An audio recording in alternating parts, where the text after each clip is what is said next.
Boa noite a todos. Hoje a gente vai refletir mais um pouco sobre o Evangelho de Jesus e vamos utilizar duas obras. Primeiro, como não pode faltar, nossa obra básica da doutrina espírita, o Evangelho segundo o Espiritismo. É uma obra que a gente precisa estar sempre meditando e a partir da experiência de estudo, de vivência, a gente volta na meditação desse livro, a gente consegue extrair mais coisas e mais desafios evolutivos para nós. E também vou complementar com esta outra obra, Jesus e o Evangelho, à luz da psicologia profunda da mentora Joana de Ângeles, através do médium Divaldo Pereira Franco. O tema de hoje, o poder da reconciliação, onde que seja Allan Kardec no Evangelho segundo o Espiritismo, seja Joana de Ângeles no livro Jesus, o Evangelho, à luz da psicologia profunda, nos pede para refletir sobre o ensinamento de Jesus registrado no Evangelho segundo São Mateus, capítulo 5, versículo 25 e 26, onde Jesus nos ensina o seguinte: reconciliai-vos o mais depressa possível com o vosso adversário, enquanto estais com ele a caminho, para que ele não vos entregue ao juiz, o juiz não vos entregue ao ministro da justiça, e não sejais metido em prisão. Digo-vos em verdade que daí não saireis, enquanto não houverdes pago o último ceitil. Ceitil era uma moeda romana, uma moeda de prata, de valor insignificante. Então, mostrando para nós, Jesus mostra para nós nessa passagem, a gente vê que tem um tom de urgência mesmo, de necessidade, de nós buscarmos a reconciliação. E ele coloca essa uma advertência muito séria no Evangelho, porque na prática a gente percebe que de todos os preceitos que Jesus trouxe para nós, talvez aquele que mais nos desafia, com certeza, é a prática da misericórdia e do perdão. Parece que toda a nossa vida, ou os nossos estudos, o nosso autoconhecimento, vai gravitar para a gente chegar nesse ápice de testemunhos pessoais, de como que a gente vai reagir perante alguma ocorrência que a gente se sinta agredido. Então, quando nós estamos falando de reconciliação, nós temos que imaginar o seguinte, que Jesus está falando sobre o quê? A necessidade do perdão.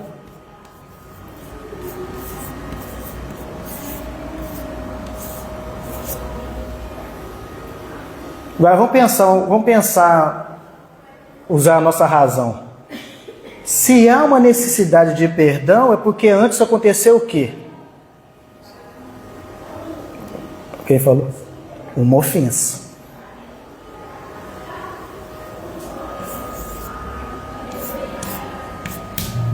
Uma ofensa. Se houve uma ofensa, o que aconteceu antes?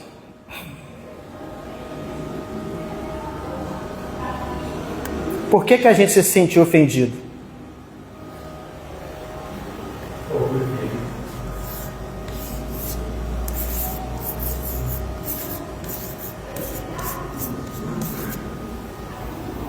Essa é a dinâmica do Evangelho segundo o Espiritismo. Então, se há uma necessidade de um perdão, porque houve antes uma ofensa. Se houve essa ofensa, porque a gente se sentiu ofendido, porque alguma imagem, alguma ideia nossa, algum interesse nosso foi ofendido. Ou seja, o espírito imortal, nós como seres imortais, centelhas divinas, não tem como a gente ser ofendido. Se nós fôssemos seres realmente resolvidos, integrais, conscientes do nosso lado espiritual, nós seríamos inatingíveis. Porque a nossa consciência estaria mais integrada. Como isso é distante ainda para nós, a gente tem algumas imagens do nosso próprio ser que precisam ser validadas.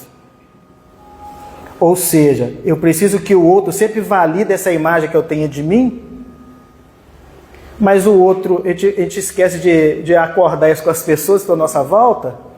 Esta imagem, ela toda hora é agredida ou supostamente agredida pela visão que eu tenho.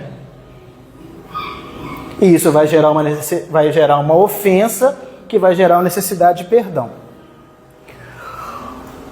Bom, é uma necessidade que Jesus está colocando para nós. Por quê? O Evangelho segundo o Espiritismo pede para a gente olhar essa passagem de Jesus com o olhar dos princípios espíritas. Nós, como espíritas, nós estudamos nos grupos de estudo, nas palestras, que a primeira coisa que a gente deve entender é que existe Deus. Se existe Deus, existem leis, que independente da gente conhecer, aceitar, a gente continua sendo governado por essas leis. Kardec chega a chamar essas leis de leis naturais. Então, por isso essa ideia de Jesus, que essa advertência. Ao não praticarmos uma lei, de qual lei que ele está falando? O amor, vai haver uma consequência espiritual. O Evangelho segundo o Espiritismo trabalha as consequências espirituais disso. Ao não perdoar, o que vai acontecer? Espiritualmente falando. Com esse olhar espírita reencarnacionista, a gente começa a perceber que vai ter uma pega, uma prisão, uma ligação espiritual. Uma desavença no espaço e no tempo que vai nos prender num determinado momento, fase evolutiva. Isso na prática significa o quê? Em existências futuras, um fenômeno que nós chamamos de obsessão. Nas salas mediúnicas, a gente vê que as pessoas chegam, colocam o nome, né, para fazer o tratamento espiritual, a gente toma o passe, leva o nome para a sala mediúnica, visita fraterna, atendimentos espirituais que a gente faz, pessoas que chegam com um contexto que está aí pelejando, tentando vencer depressão, vencer vícios, vencer, sei lá, os seus desafios. E a gente começa a perceber que, além desse tratamento que a pessoa já está fazendo, que é o tratamento emocional, psicológico, que deve ser continuado, os medicamentos, a gente precisa aliar esse tratamento espiritual. Que a gente sente uma ação espiritual ali, que potencializa ou que está gerando aquela patologia. E como todos os fatores, né, os problemas que chegam em nossa mão, para resolvê-los, a gente tem que entender a gênese deles, como em tudo na vida, a gênese disto está aqui, ó. Tem uma ofensa ali. Não necessariamente nesta existência, nós somos reencarnacionistas, mas em existências às vezes muito passadas, em que essa relação interpessoal, por um motivo ou outro, gerou um atrito, e que não foi resolvido enquanto essas pessoas estavam a caminho, como Jesus nos disse. Então, meus amigos, não adianta a gente lidar com as coisas empurrando com a barriga. Estou usando um linguagem muito popular. Não adianta ter medo de encarar os nossos próprios fantasmas, as nossas próprias sombras. Não adianta criar tabu. A gente precisa resolver as coisas quando chegam para serem resolvidas. Porque mais cedo ou mais tarde, que Jesus está nos divertindo, a gente vai ter que voltar ali e ter que resolver. É nesta, melhor ainda. É em outra, há complicadores. Mas a gente vai ter que resolver. Então, o perdão segundo Allan Kardec no Evangelho segundo o Espiritismo, vai ter uma ação moral e uma ação material. A prática do perdão, se a gente aprendesse a lidar com os nossos desafios com mais coragem, com mais humildade, com mais indulgência, a gente teria um processo evolutivo mais retilíneo. Por que Kardec fala do efeito moral? Não há de se falar de felicidade, de paz interior, se a gente tem um coração cheio de rancor, cheio de ódio, cheio de mágoa. Isso vai interferindo na nossa vida, né? Vai interferir nas nossas decisões. Vai interferir na forma que a gente lida nos relacionamentos com pessoas que não têm a ver com aquela ofensa. Porque independente de nós lembrarmos ou não, de querermos lembrar ou não, de querer tratar isso ou não, a gente vai tomar decisões a todo momento, está relacionando, a gente relaciona com as pessoas de acordo com aquilo que a gente tem dentro de nós. Então, se as minhas decisões são sempre poluídas com o olhar do rancor, da mágoa, de uma certa desconfiança, é natural o fenômeno da projeção. E da dificuldade da gente trilhar um caminho, estou falando nessa própria existência, um caminho mais lúcido, decisões mais saudáveis, porque a nossa interpretação dos fatos estão poluídos com um passado de dor. Por isso o fenômeno da postergação, um fenômeno que eu vou usar uma linguagem bem popular aqui, do dedo podre para finança, para relacionamento, as repetições de determinados padrões. Por que um padrão se repete, se repete, se repete? Porque tem um bloqueio interno. E esse bloqueio ele é emocional, mas ele é difícil.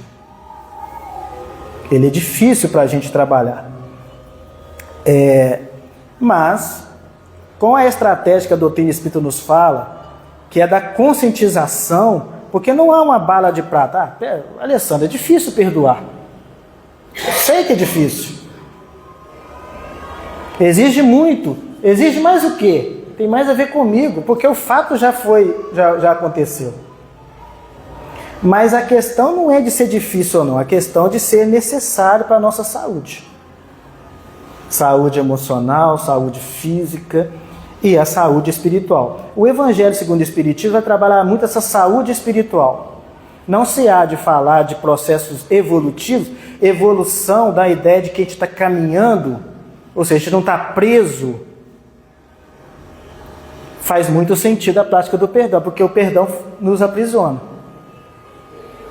E se eu estou aprisionado no espaço e no tempo, eu não abro espaço para o aprendizado e novos relacionamentos. Faz sentido? Puro sentido. Né? O livro Jesus e o Evangelho à Luz da Psicologia Profunda, à luz da psicologia profunda. O que ela quer dizer com isso? Ela está trabalhando aqui a psicologia não presa ao paradigma materialista. O que significa isso? Aquela psicologia mais neurológica, mais assim, no entendimento de que as funções psíquicas, o pensamento, as sensações, o sentimento, a intuição, são mais frutos do cérebro. Tem mais um foco no comportamento. Ela está trabalhando mais a psicologia de Maslow, de Jung, a transpessoal, que já tem um entendimento diferente, que isso tudo, essas funções psíquicas que eu falei, já são fruto de um transpessoal, de uma alma que transcende o corpo físico. É nessa visão. Ela já vai trabalhar a questão do perdão ou da reconciliação, não tanto dos efeitos espirituais que elas geram, mas também dos efeitos de saúde mesmo. E como que o Evangelho nos ajuda nessa prática do perdão. Como se a gente realmente estudar o Evangelho e soubéssemos qual o mestre que nós seguimos, E todos os recursos que a casa espírita nos traz, da oração, do estudo, isso vai nos trazendo subsídios, fundamentos, para que a gente esteja mais seguro na prática urgente da reconciliação ou do perdão.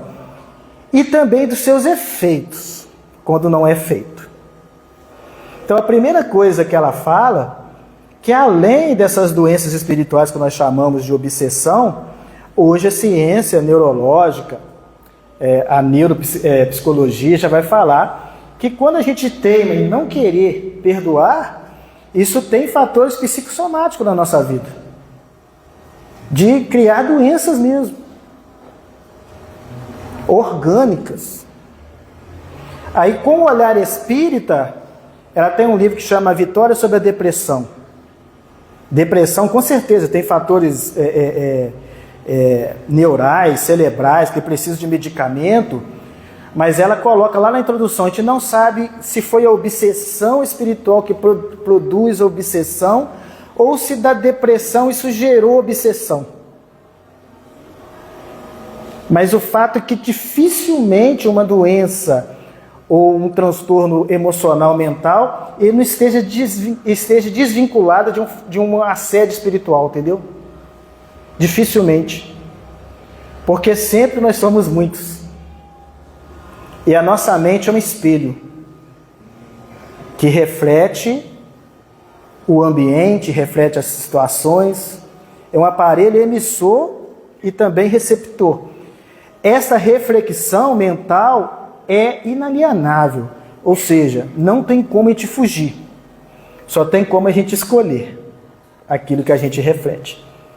E tudo que a gente reflete, de forma muito sutil, a gente impregna o nosso corpo espiritual e acabamos isso influenciando o nosso comportamento. O hábito são pensamentos repetitivos, que vão repercutir no nosso hábito. Então, nesta estratégia, ela pede para a gente pensar em Jesus. Ela começa a falar o seguinte: todo o ministério de Jesus é caracterizado pela austeridade e energia de postulados, demonstrando que ao se tomar da charrua, não se deve olhar para trás. As decisões apresentadas são firmes e honestas, exigindo esforço que, mesmo em se convertendo em sacrifício, significa entrega total, em regime de consciência lúcida, sem margem a futuros titubeios. Por isso mesmo, é recomendada a reflexão ante os desafios, facultando a doação do postulante ao reino dos céus. Sua linguagem é clara e definitiva, não permitindo interpretações esdrúxulas ou escapistas. A base estrutural do todo o convite evangélico é o amor que dimana de Deus e se encontra íncito nas criaturas humanas, que por sua vez deverão conscientizar-se do seu significado e valia. Não seja justo, portanto, estranhar-se muitas das assertivas apresentadas, que parece violentar o caráter moral do indivíduo treinado para o revide, para a autodefesa, para a preservação dos valores da sombra individual e sombra coletiva, em que sempre predomina o egoísmo e as paixões mais primitivas. Por que ela pede para a gente olhar a vida de Jesus? Por que ela pede para a gente olhar toda a vida de Jesus, principalmente esses aspectos em que Jesus é caracterizado mais pela austeridade, pela energia, pela lei do amor? Porque, na verdade, nós somos mais de 2 bilhões de cristãos, mas cristãos parciais. O que significa isso? Ela pede para a gente pensar, eu preciso ser cristão, mas olhar Jesus como um todo. Então o Jesus Consolador, o Jesus que foi lá e transformou a água em vinho, O Jesus que protege a mulher pega em adultério, o Cristo que fala lá com o centurião, tudo é possível para aquele que crê, o Jesus que estende a mão sobre os enfermos e cura, esse Jesus é mais convidativo. Esse Jesus que fala, vinde a mim todos vós que estáis cansados e sobrecarregados, ele é mais convidativo. Mas o Jesus com a coroa de espinho, o Jesus lá no horto, passa de mim esse cálice, o Jesus que fala no perdão, esse a gente evita de olhar. Esse propositalmente, a gente não quer estudar. Esse Jesus austero, vinde a mim, mas tomai sobre vós o meu jugo. Esse tomai sobre vós o jugo de Jesus, esse a gente, de alguma forma, a gente não quer. Percebe? E a gente, ou não somos assim. O Jesus que fala, ó, é necessário, eu tenho que estar com os 2 pés mesmo no Evangelho, mas eu prefiro estar com o pé lá no Velho Testamento. Um pé no mundo e um pé no cristianismo. Por isso que escandaliza a gente trabalhar isso aqui. Eu sou cristão, mas sou extremamente reativo. Alguém me fechou na rua, eu ajo como uma pessoa no mundo. É possível a gente tomar um passo, sair flutuando da casa espírita, chegar em casa e tiver uma mínima desavença, e pum, acendeu o gatilho da ofensa. Porque esse Jesus que nos chama a atenção, esse austero, esse Jesus que fala assim, que ele fala aqui, ó, significa entrega total em regime de consciência lúcida. Jesus, até para curar, ele exigia uma consciência lúcida. Espera aí, o que você quer que eu faça? Porque tem gente que não quer ser curado, não. Vamos pensar psicologicamente lá no paralítico na piscina de Betesda, né? 30 anos que ele estava ali pelejando. E a desculpa dele? Não, mas sempre alguém, quando eu vou pular na água, como eu sou paralítico, eu não consigo alguém pulando na minha frente. Mas 30 anos? É muito tempo. Por isso que Jesus pergunta para ele, mas você quer que eu te cure? Não, quero. Então, pega o seu catre aí, levanta e vai embora. O fenômeno da dor conhecida e a dor desconhecida acontece, tá, gente? Normalmente, a gente prefere a mudança assim, quando uma dor maior, a dor de ficarmos paralisados numa situação, fica insuportável. E seja menor que a dor que é da reconciliação. Quando a dor da paralisia for maior que a dor da renovação, normalmente muda. É o que o Haroldo Dutra Dias fala numa palestra dele. Que eles conta-se, né, que ele as pessoas chegavam num barzinho e tinha um cachorro sentado em cima de um prego, chorando. Aí ele pergunta pro dono do bar, mas por que não sai daí? Porque a dor de sair aí não está sendo maior que a dor dele ficar. E a gente está sentado nos nossos pregos aí. Enquanto essa dor está sentada no prego de um passado de dor, né? Ou de outra situação, da mudança, não ficar insuportável, normalmente a gente não sai dali. Né? É aquela dor de dente, não coloca a mão não. Mas eu sei que a hora eu vou ter que cuidar daquela dor. É alguém que se acidenta, está lá sentindo dor. Aí chega lá os resgatistas, quer mexer, a pessoa até te gospe. Porque para mexer nisso gera um certo incômodo. Mas é necessário, é a urgência que Jesus colocou, é necessário. E não há de falar de felicidade sem a coragem, né? Sem fé. Então ela pede primeiro, pense no mestre que você está seguindo. Porque até para curar Jesus, que exigia uma consciência lúcida, como ela está colocando para nós, mas também para aqueles que o seguiam. Lembra lá dos primeiros discípulos? Quando Jesus olha para trás, que buscais? Que final de contas nós estamos buscando? É o mestre água com açúcar? Esse a gente não vai achar. O mestre que a gente segue é o mestre que corta na carne realmente. E que confia em cada um de nós. Não é um mestre de coitados. Não é um Deus de mortos, é um Deus de vivos. É um Deus que confia que dentro de nós, como ela colocou, tem uma base de centelha divina, uma base de amor. Ele não está pedindo uma coisa que a gente vai ter que reinventar a roda. É porque há uma base de amor. Há uma lei a ser seguida, que é a lei do amor. É interessante no Livro dos Espíritos, quando, acho que questão 888, fala da esmola. Aí São Vicente de Paulo, espírito, fala para a gente pensar na lei do amor como uma lei de atração.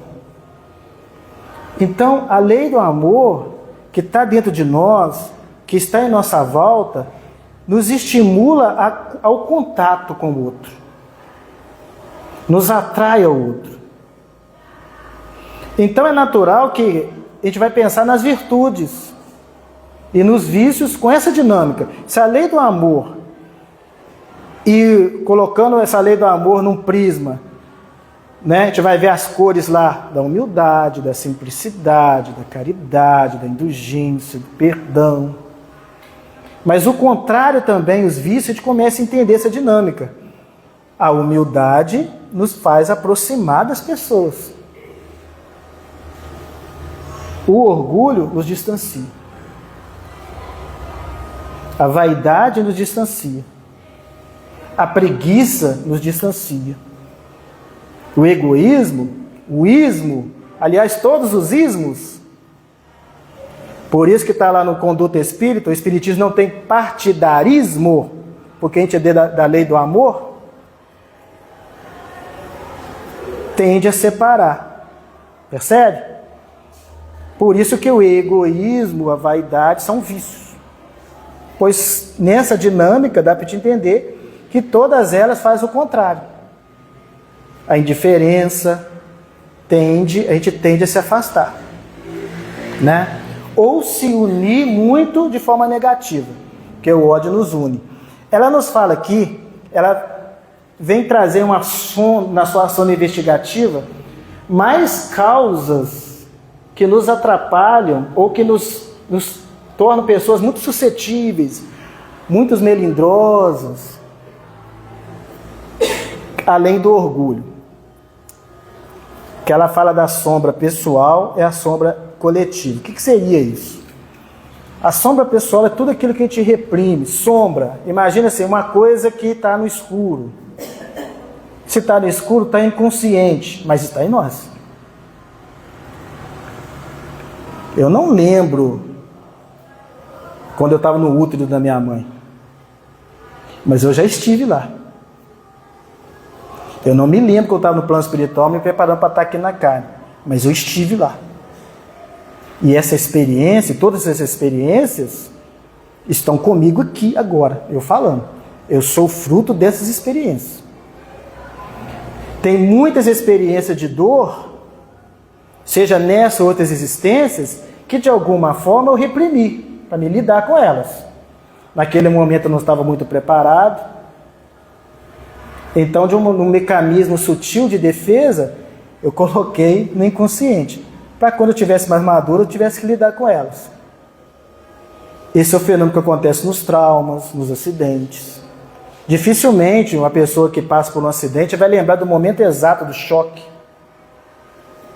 da violência em si, porque o cérebro bloqueia. Mas em hipnose você vai lembrar, está ali com você.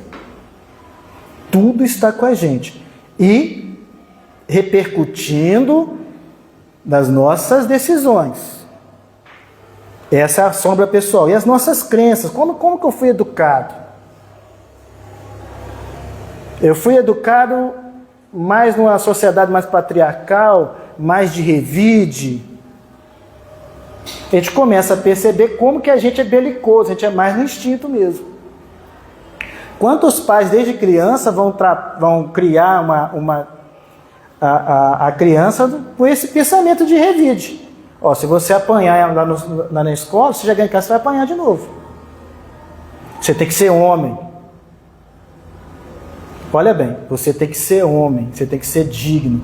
Como se a dignidade estivesse no revide, no agressivo. Sendo que o contrário. A dignidade está justamente em não se sentir ofendido. Porque a minha vida não depende do que vocês pensam de mim, da expectativa que vocês criaram. Depende só da minha consciência. Mas para isso eu tenho que ser muito seguro. Mas a gente é treinado, né? Não estou demonizando pais e mães, não. O que a gente está fazendo, acaba só repercutindo aquilo que a gente faz, aquilo que a gente recebe. E nem é uma desculpa. Porque agora nós não somos crianças mais, nós estamos aqui na Casa Espírita, estamos estudando. Ah, mas eu fui criado assim, então não tem como mudar. Mentira. Isso já passou. Mas para entender por que a gente tem esse... A gente é muito reativo. Muito reativo. São essas sombras, são as nossas crenças, foi o que nós educamos. Qual religião que eu estava, que eu fui criado? É uma religião que o foco mais é Paulo, mais Moisés, eu tenho foco mais, ou tenho foco mais em Tiago. Como é que é isso? Tudo isso vai fazer efeito. E as sombras coletivas. Enquanto sociedade, em qual contexto eu nasci? Qual que é o histórico do país que eu venho? É um país, imagina o Brasil, que foi um país que foi um dos últimos a vencer a escravidão. Vocês acham que 300 anos de escravidão, que é de violência, não fica percutido no nosso inconsciente pessoal? Não fica. E essa violência, precisa lidar com ela hoje. Percebe? Então a gente tem esse carimbo que a gente precisa olhar. Então são séries de fatores. Por que ela fala que é uma sombra? Porque é inconsciente, a gente não quer trabalhar com isso, a gente não quer olhar esse passado. Aí eu vi num corpo de mulher, mas como que a mulher foi tratada até agora? Eu vi num corpo negro, como é que chegaram os negros aqui? Percebe? Eu tenho que olhar isso. Porque isso vai estar repercutindo nas minhas ações se a gente não trabalhar e projetar luz nesse passado. Mas para isso precisa ter coragem, né? Aí para isso eu preciso ter um Jesus, que é o Jesus que fala assim, ó, com austeridade e energia, põe a mão na charrua e não olha para trás. Cristão frouxo, fragilizado, não vai conseguir fazer isso não. Só onde que nós estamos sentados, que esse prego machucar demais, aí a gente vai tentar sair do prego. Ela vai trabalhando muito essa sombra coletiva, esse histórico nosso que é de violência, que é de revide, essa relação que foi de sobrepujar, foi de escravidão, de violência, de sobrepor a vontade sobre o outro, sexualmente, de trabalhos forçados, e que hoje é muito difícil, entendeu? A gente tem esses reflexos. Então, quando uma coisa não sai um pouquinho do nosso controle, há uma tendência a resgatar essa violência anterior. A gente vê a relação do homem com a mulher, hoje está se repercutindo muito isso. O cara não aceita um não. acha que é dono do corpo da outra. Mas olha o passado. Até pouco tempo, né? Isso é bíblico, veio o Velho Testamento e tinha várias mulheres, era o dono do corpo das mulheres. E a pessoa não está trabalhando esse inconsciente coletivo que traz. E se diz cristão. Mas qual parte do cristianismo? Percebe? Muito fácil, está sentindo dor, buscar Jesus.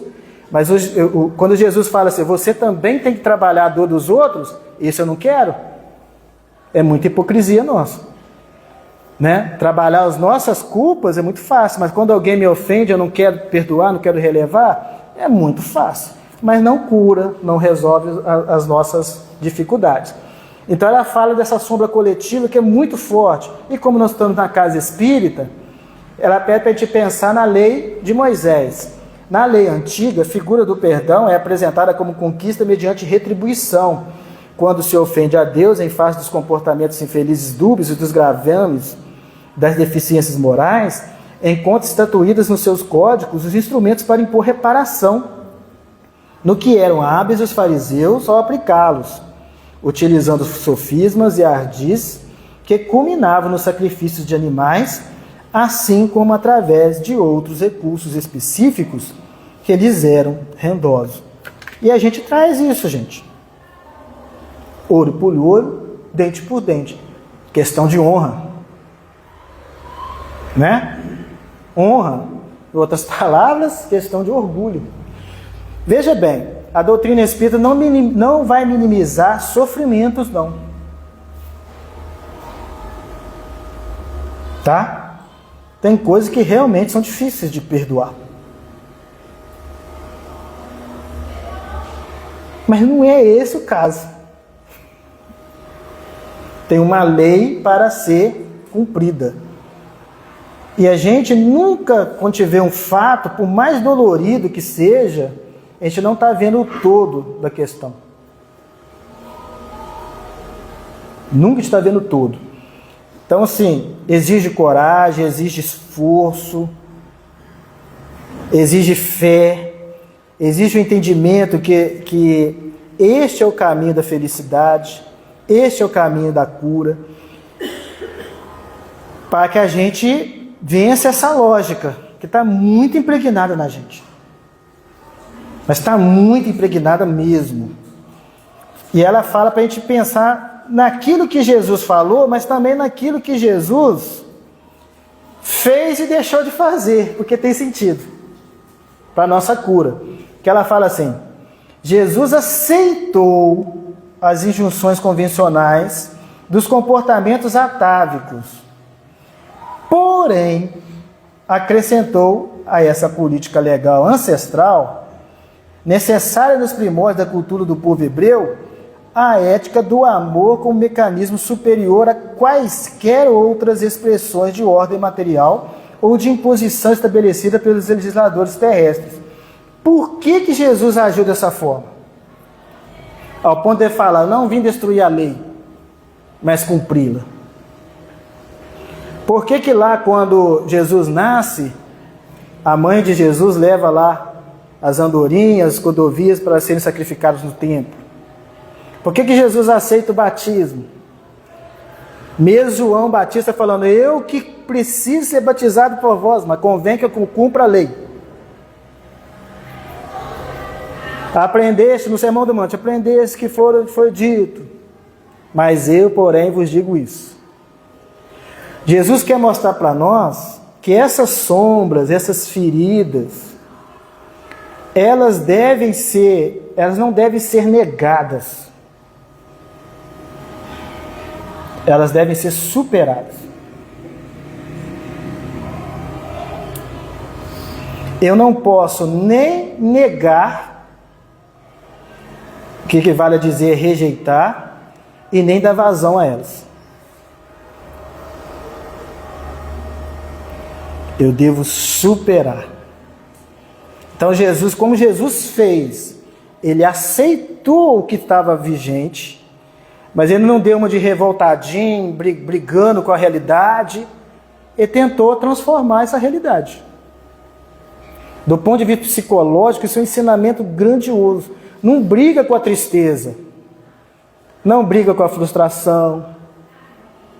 Não briga com a raiva. Não briga com o seu orgulho, porque eles vão ganhar. Não, eu me senti ofendido. Mas por que me senti ofendido? Não foi grave que a pessoa vai, foi grave mesmo. Não briga com a realidade. Mas eu aprendi com o mestre que eu segui, que eu sigo, esse mestre do trabalho, eu vou transformar isso. Eu vou transformar, mas eu estou com raiva, eu não consigo. Um passo de cada vez, a natureza não dá salto mesmo. Se eu negar, não, eu sou cristão, estou até com vergonha de estar sentindo isso. Eu não transformo, e o pior, eu vou criando máscaras. Máscara de bonzinho, o puritanismo, o religioso. Uma máscara, não há uma atitude verdadeiramente religiosa. E o que ela está falando, gente? Pode qualquer terapeuta sério, né, nos tratamentos psicológicos, né? A gente vai ter que estar em paz com o nosso passado. Nenhum atendimento fraterno, nenhuma consultor espiritual, nenhum terapeuta vai ressuscitar os mortos e nem vai te colocar num túnel do tempo para você não ter que passar por aquilo. A experiência que a gente passou, usando uma linguagem bem popular, está passado. A gente precisa aprender com ela.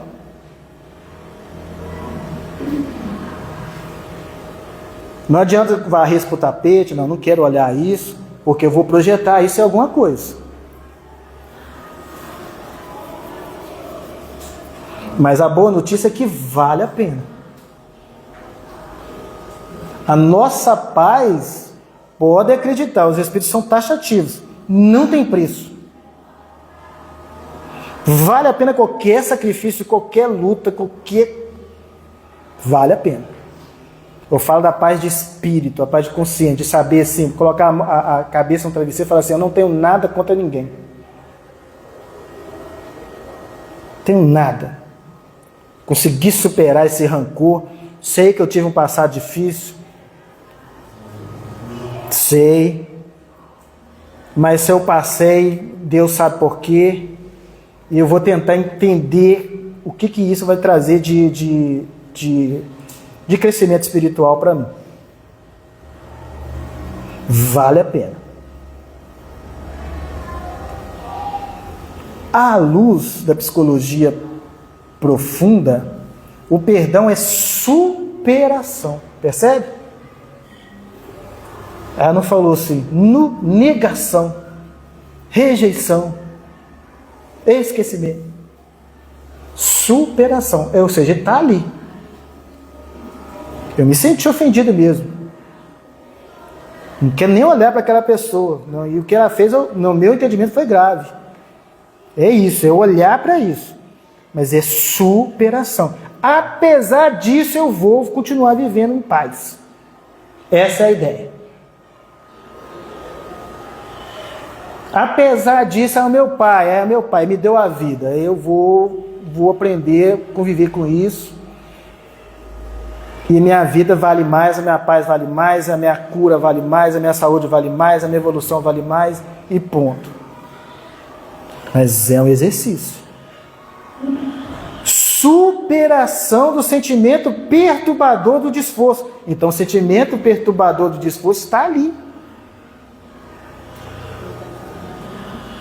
Ele é real, ele está ali.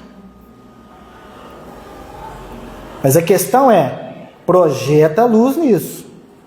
Não deixa na sombra.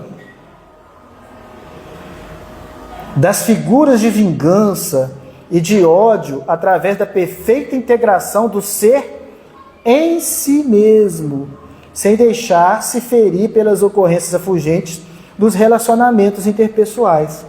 Ainda nós somos seres bem fragmentados. Bem fragmentados. Partes, né? Partes de nós. São divididos. É o Alessandro na família, o Alessandro aqui dentro do centro. Estou falando de mim para evitar de citar, só como exemplo mesmo. É o Alessandro no trabalho, tudo fragmentado, né? Aí eu já nem sei quem que sou eu, afinal de contas. O que que eu gosto, o que que eu deixo de gostar. É o Alessandro que precisa da validação, porque eu também já perdi o que eu sou nessa jogada toda. Então, como o reino dividido ele é muito fraco, a gente acaba sendo muito fraco e muito suscetível. Eu falei que há ocorrências realmente difíceis, mas tem também as pontinhas de alfinete, né? As pequenas ofensas que a gente vai passando e acaba machucando a gente. Porque a gente é fragmentado. Vocês precisam falar, não, como é que foi a palestra? Preciso muito de opinião, né? Porque há uma fragilidade. Se a gente realmente buscar essa integração, a integração com as minhas sombras, porque nessas sombras há potências também maravilhosas. Há o reino de Deus, como Jesus nos falou. O reino de Deus está dentro de vós. Entrar em conexão com esta energia espiritual, eu vou ser menos dependente do que as pessoas pensam de mim, do que as pessoas agem, entendeu? Eu assisti um filme até de cunho mais evangélico, chama O Poder do Perdão. Foi da onde que eu tirei o termo o poder da reconciliação. Foi muito bom, tá? Quem puder ver, um filme mais assim de temática evangélica. O Poder do Perdão. Guarda aí. Assistam. Mas lá fala muito de despertamento espiritual. Uma comunidade de Los Angeles lidando muito com violência mesmo. E lá são leis rígidas. E mesmo assim a violência, como é que vai lidar com isso?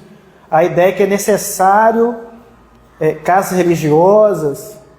Porque então, ok, tem leis e a pessoa vai para a prisão. Lá é assim, vai para a prisão e vai ser punida mesmo. Mas eu quero evitar que aconteça, entendeu? Essa que é a ideia. Aí entra o despertamento. Eles falam muito de despertamento espiritual. Aí eu estava pensando, despertamento espiritual é o que na psicologia chama de individuação. Que significa conscientização.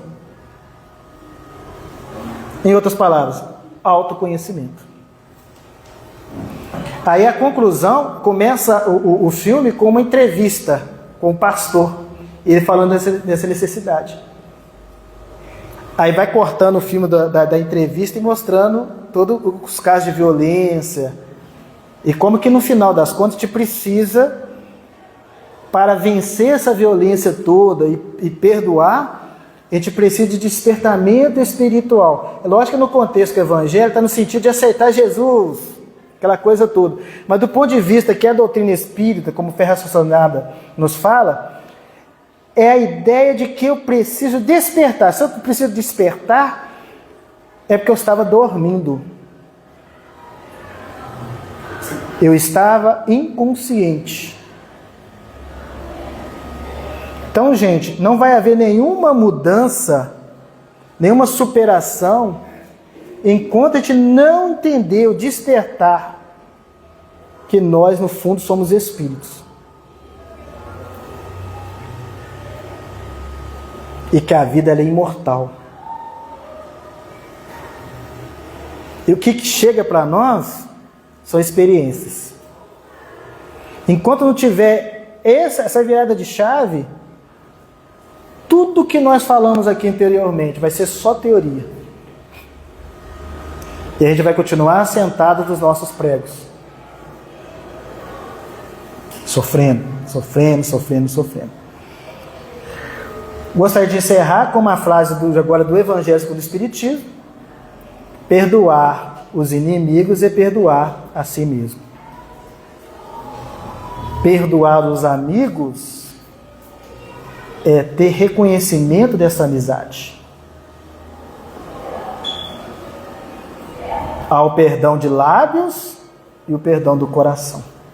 O perdão do coração só é possível quando, a propósito de Joana de Ângeles, eu pare de olhar a ofensa e olhe o que está me atrapalhando a superar essa ofensa. Por isso que é perdoar a si mesmo. Guarda isso. Não é fácil? Não é. Outra história. Porta estreita mesmo. É possível? É. Dá trabalho? Dá. Vale a pena? Muito. Muito. É necessário? Urgente. Mas pare de olhar tanto para a situação. Olhe para aquilo que está te incomodando através daquela situação. São essas sombras. São esses defeitos. São essas feridas. Que aí a gente vai se sentir mais fortalecido para olhar de novo para essa situação e ir se diluindo. Se diluindo. Casa espírita, no fundo, são oficinas de sentimento. Que Jesus possa iluminar a nossa caminhada.